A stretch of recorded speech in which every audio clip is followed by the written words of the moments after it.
everyone, it's me, Aaryn, and today I have another tag for you. The Create a Town tag was created by Read with Merina Rey.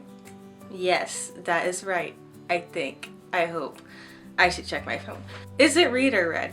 Read with Merina Rey. We'll just go with that. Anyways, I was actually tagged to do this for once. Awesome. 3 weeks ago by the Dreamy Reader. Once again, 3 weeks ago, I was tagged, and it's been 3 weeks since I was tagged. I forgot that was something that happened to me, but you know, everybody makes mistakes. Everybody makes mistakes. Everybody has those days. So I'm doing it now. Balance has been restored. Awesome. So I actually had absolutely no idea what this tag was, and I'm sweating and it's bothering me. But I watched the video and I thought it was fun, but then when I got to the questions, I got really frustrated, and you'll see why. So question number 1 is pick a town name using 5 different words from 5 different books. And when I first read this question, I was like, okay, that's pretty easy, whatever. But then looking at book titles, they're all so freaking dark all the time. A Curse So Dark and Lonely, Lady Midnight, The Cruel Prince, The Wicked King, Wicked Saints. Oh, and this title, I mean, it just pukes rainbows and sunshine. Children of Blood and Bone. And at that point, I became kind of annoyed. Because yeah, like a really dark name for a town or a city is going to sound pretty cool. But at the same time, I'm making a town or a city, so I want people to think happy times, good times. Yeah. So it took me a long time to come up with something that's not absolutely horrible. But my town name is The City of Happy Ends. The City of Happy Ends. If I am marketing this town to people, I don't want them to think, oh, the City of Bad Ends. Yeah, it's ugly, it's fugly, it's not great. But that's my 2 cents on the matter. Question number 2, create a family for your town. And this question also really ticked me off. Not because I have anything against families, I really hope I have one day. I probably won't though, because, you know. I just never think OMG, these 2 characters from these 2 books would just be perfect together. I never think about that, because usually they have their own ships, and if I ship them, I ship them hard, and if I don't ship them, I probably don't even like them separately either. So I just won't be thinking about it like that. So I decided to go with a couple I actually liked and I would actually love to see have kids. And that is Henry Montague and Percy Newton from The Gentleman's Guide to Vice and Virtue. I just want them to be parents because I think that they would be really funny, corny parents that you see in the movies where one parent's super wacky and then the other one's super amused by their antics, but also they're gonna make sure that everything's kept together. And I decided that for their kids, they're going to have 3 children, and I want them to all be different levels of dumb. So for starters, their daughter's going to be Leela Bard. Leela Bard is not dumb, but she's dumb. She just makes a lot of dumb decisions, and that just serves me a bunch of Henry Montague vibes. So it would make sense that she just got all her bad ideas from her father. And then I chose Achilles from the Song of Achilles. I would just like to see Henry and Percy's reaction and have this brooding warrior son, because they are not either of those. And then for the last one, I chose Ganty, because once again, Ganty's smart, but he's also dumb. And I feel I feel Ganty and Henry have the same energy sometimes. When Ganty literally said that he is the gift to his mother on her birthday, Henry gives off that energy 30% of his book when he's not feeling depressed. He either loves himself or he hates himself, but most of the time he's hating himself. Number 3 is a bookish universe for your town. Once again, I don't want my people to be miserable. I will not have it. So I was a happy bookish universe where, things aren't so bad. But then I realized there's not that at all. So I thought about how certain aspects of universes, they're cool and all, but I just don't want them running around in mine. Okay, yeah, I guess they're cool, but I don't really need that in my town. I guess I like shadow hunters, but I don't really want you around, sorry. You guys are pricks. I decided that I'm just gonna go with the Raven Cycle universe. It has a lot of magical hints in it without being just overwhelmingly magical. It's magical in a different way from any other series I've read before. It's a really good mix between wondrous and fun, and also casual and just, regular life. Number 4, pick a town mayor. There's only one man for the job, and that's Alec Lightwood. Who else would you trust to run your town, your state, your country than Alec Lightwood? He is just such a man of justice and just treating everyone fairly and equally, and I would just trust him with literally every single thing that happened. I feel like if you read the moral instruments and then you just kept on going, you understand why. So I'm not going to go into like a lot of detail, but he's like the only option there is. Number 5 is pick a town sheriff. I chose K.O. Westfall, and honestly, like, K.O. grates on my nerves a lot. Like, I guess overall I like him, but so for a while I thought, would I really want K.O. in my town where I had to see him all the time? He was good at his job at being captain of the guard, so I guess I could trust him with that.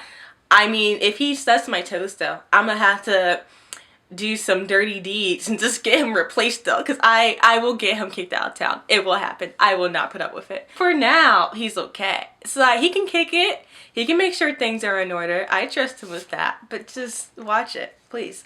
Number 6 is pick a high school principal. And I thought I should choose someone that loves knowledge, because personally at my school, I do not think that my superintendent, my principal, or any of the teachers that I have, or at least half of them, love knowledge at all. Not lying to you, half of the teachers at my school are hired because they are some type of coach. These men are being hired because they teach the football team, which is like the greatest thing in existence in freaking Ohio. It's this teacher who, if you walk into his room, it's like, hey, you look nice today, 50 points extra credit. It's like, oh, shouldn't you like that? But no, because there are kids that don't put in any effort, and then they have like these A's because they're getting extra credit for showing up, which they're supposed to do, and it just drives me nuts because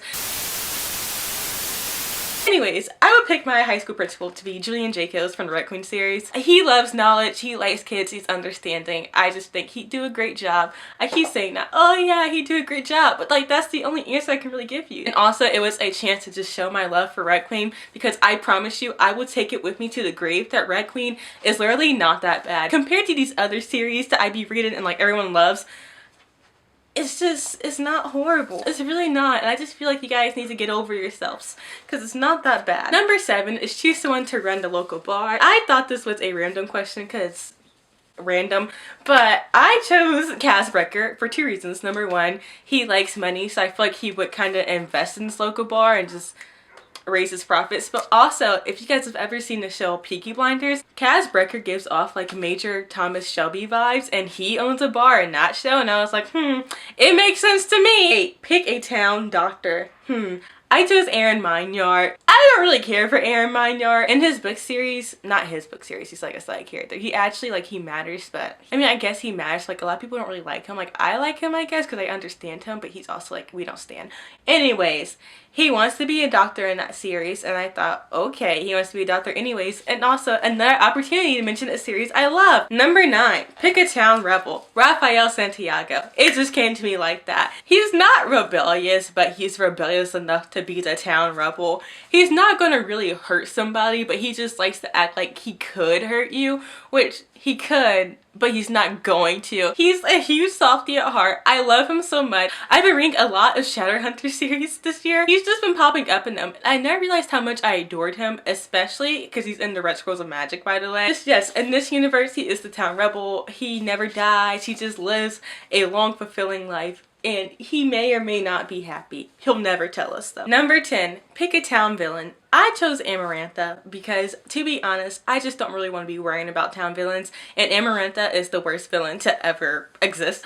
Honestly, I always try to figure out how did she do what she did for 50 years. When I first read about her in A Court of Thorns and Roses, I was expecting like Maleficent level devious, Cersei Lannister cruelness, like just the mind, like the mind of hers was just shaped for evil. Then when I met her, I kid you not, I kid you not, her level of evil was like the level of evil of that guy who just hid the pickles under his tongue in SpongeBob. Like, yeah, they're not a good person, but they're not that much of a threat either. So yeah, that's the town villain. I don't have time for that. KO does though. You go, KO. You go and get her. Number 11, choose a town rising star. I chose Dorian Freeman, our talented little freaking Starfield lover. I like him. I relate to him. I feel like as a town we would be proud of him. He would just constantly just go on and do bigger and better things. He's a fanboy. And the people in my town theoretically will also be kind of like standing something. So we're all just going to relate to each other, and Dorian Freeman's going to relate to us. So then he'll love us and he'll put us on the map and we'll become booming. Number 12 is choose 2 bookish landmarks to be placed within your town. I chose 3. Well, one of them I did not choose, but then I thought about it and I just wanted to mention it. The first one I chose was Cave Water from the Raven Cycle, because it's Cave Water from the Raven Cycle. It's literally the coolest, most mythical place I've ever read about. Like, honestly, compared to like all these like fantasy series out there, that's the one that's just like made me like, oh my god, this is so cool, look at that.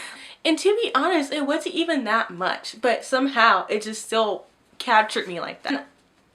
And then I'm not sure if this is like a landmark, because technically it is a town, but I guess I want my town to look like that landmark, and that is Valeria's from A Court of Thorns and Roses. If my town could look like that, that'd be great. Yeah, that's kind of a dumb answer. I'll change it. I'll just use my third one. Should I? Okay, it's like another forest, and that's Burnhamwood from Macbeth. Really random. But I love Macbeth. I read it this year. I enjoyed it so much. I mean, it kind of started to flop a little bit along the way, but I'll just never forget like those first 2 acts and just how engrossed I was. Lady Macbeth is my queen. She's crazy, but I still stand her for some reason. I don't know. I have issues. Also, Macbeth is mentioned in Hamilton, and it was so funny because I absolutely love Hamilton. Hamilton quote right here. The first time after I read Macbeth and I listened to Hamilton, it wasn't Sing That's This. What's it called? Take a Break came on. And he's writing his letter to Angelica. He's like, oh yeah, they think me Macbeth. And I paused. Because I promised to God I had not thought about that song and like its words while I was reading Macbeth at all. I acknowledged the fact like, Aaryn, those words have always been there. Like, you know all the words. So why did you not connect this at first? But either way, when I first heard that, I started screaming. And it was even funnier because when I was reading Macbeth and he was like, and tomorrow creeps in this petty place from day to day, I was like, okay, I've like read this before, or I've heard this before. Where have I heard this? And I couldn't place it. I felt like such a fake fan when I realized.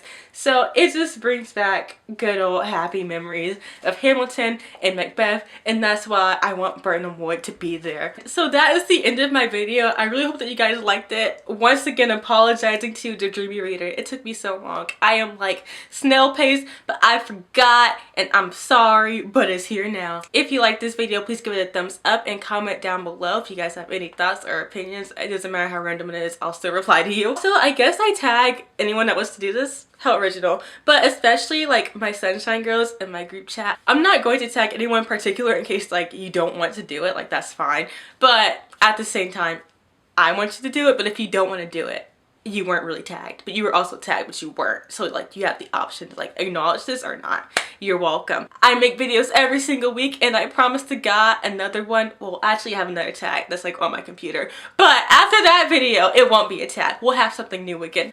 At least I hope so. I'm kind of running out of ideas. Okay, bye. Love you.